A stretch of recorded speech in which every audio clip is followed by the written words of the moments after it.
कहने में तो आसान लगता है कि अगर एक बार हार गए तो दोबारा उठो और फिर से दौड़ लगाओ, दोबारा हार गए तो तीसरी बार फिर खड़े हो और ऐसे अनंत बार कोशिश करते रहो जब तक तुम कामयाब नहीं हो जाते। कहने में तो ये बहुत आसान लगता है, लेकिन जब बार बार हार होती रहे तो आखिरकार एक इंसान कितनी कोशिश करे, कहीं ना कहीं उसका मनोबल तो टूटेगा ही। लेकिन क्या कोई ऐसा फॉर्मूला भी है जो निरंतर चलते रहने के लिए हमें हिम्मत देता है? तो इसका जवाब है हाँ, और इसका जवाब आपको इस कहानी में मिलेगा।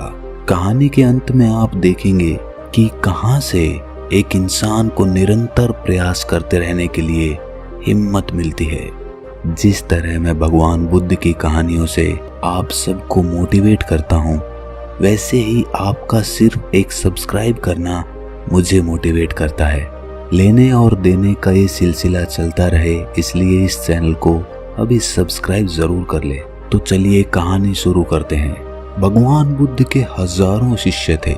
जब उनका एक शिष्य बुद्धत्व को प्राप्त हो जाता तो वो उसे किसी एक दिशा में भेजकर वहाँ के लोगों को जागरूक करने और ज्ञान देने के लिए भेज देते थे।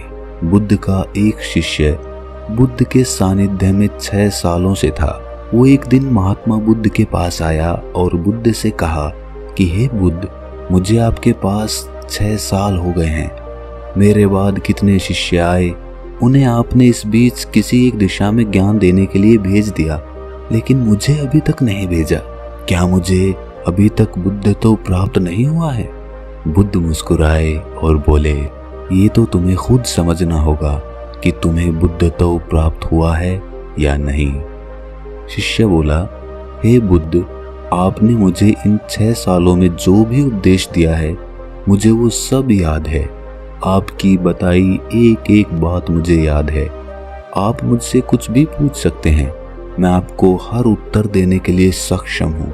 आप मुझे एक मौका तो दें ताकि मैं किसी भी दिशा में जाकर लोगों को आपके ज्ञान के बारे में बता सकूं।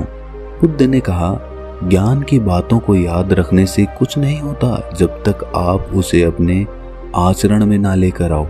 जब तक आप किसी चीज को अपने आचरण में नहीं लाएंगे, तब तक आप दूसरों को नहीं कह सकते कि वो उसे अपने आचरण में लेकर आए।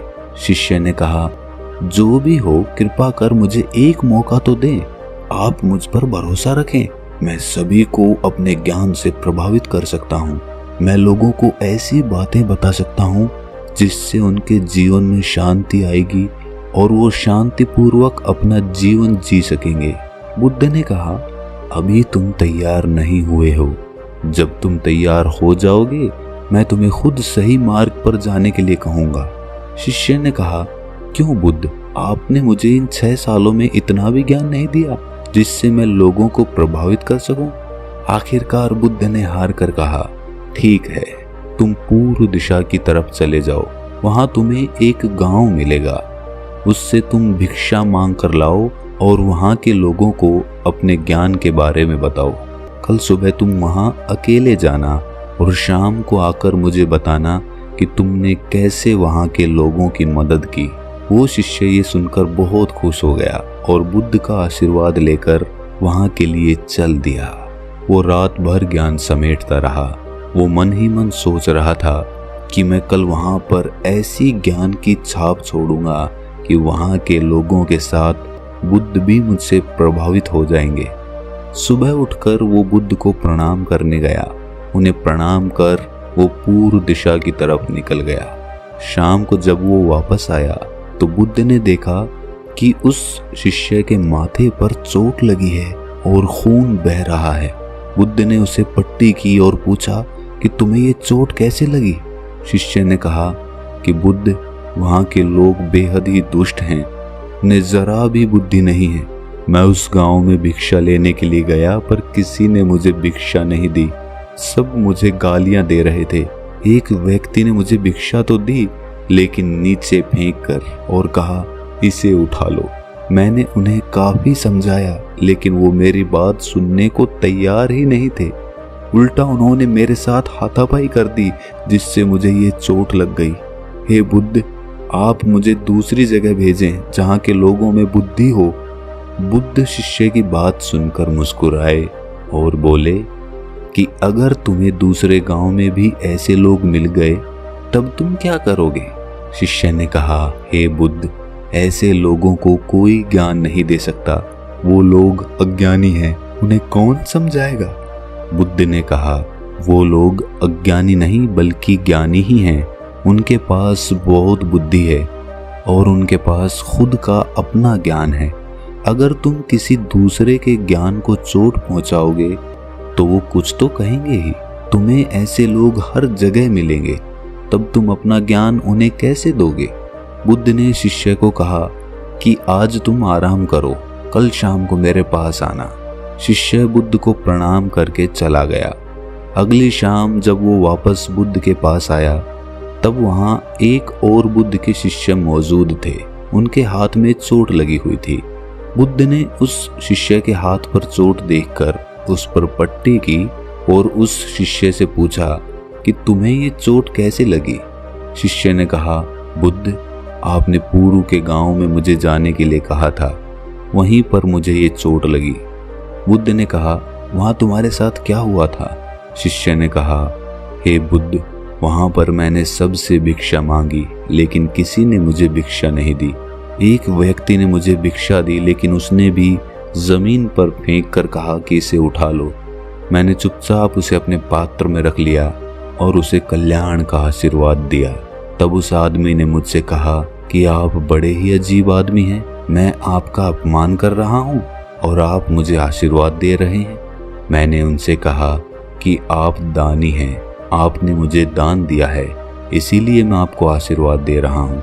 फिर मैं वहाँ से आगे गया तो कुछ लोगों ने मुझे वहाँ से जाने के लिए कहा।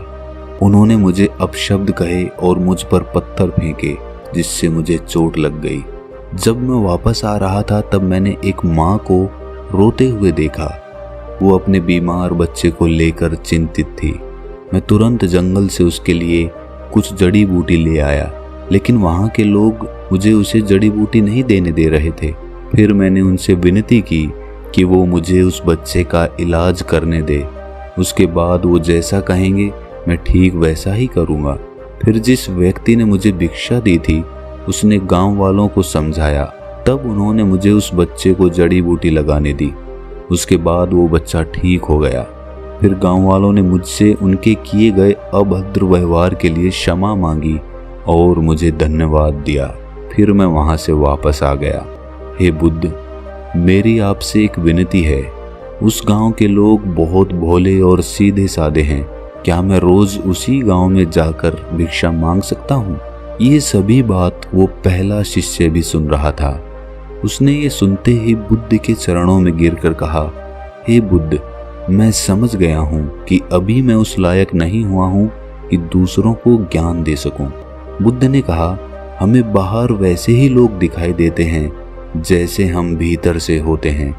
जब तक हम स्वयं को नहीं बदलते तब तक हम किसी को नहीं बदल सकते।